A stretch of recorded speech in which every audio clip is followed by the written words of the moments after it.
A contractor who was charged with bribing John Wiley Price will testify against the Dallas County Commissioner. The plea bargain gives prosecutors a powerful witness in their effort to prove the commissioner used his public position for personal profit. Fox 4's Sean Rabb has been following this case now, Sean, for 4 years. Sean's in the newsroom tonight. What's the latest, Sean? Well, Heather, experts tell us this is how the government builds corruption cases. Try and get that weakest link to break. And the weak link is always the one with the least exposure to a long prison sentence.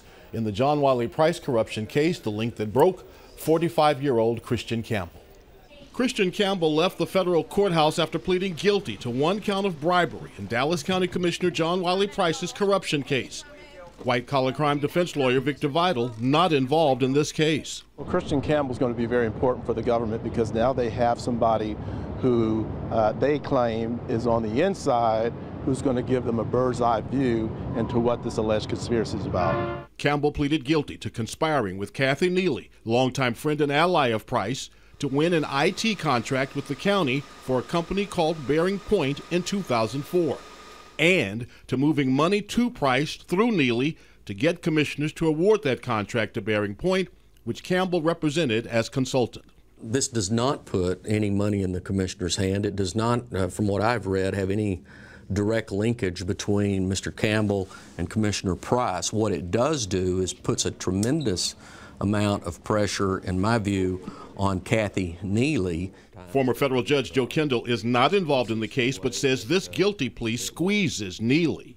It puts pressure on her because this man is now saying he conspired with Kathy Neely to bribe Commissioner Price. Neely, indicted along with Price and Price's longtime assistant Daphne Fain, all have maintained their innocence. Well, this, from my experience, may be the first of dominoes to fall in a progression that gets the government to apparently where they're trying to get.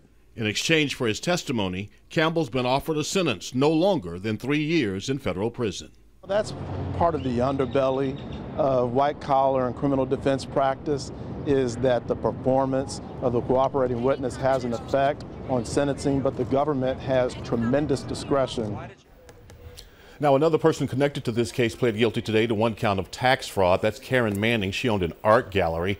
Price, the government alleges, laundered money through her business buying art, but she's not one of the dominoes Judge Joe Kendall refers to as falling.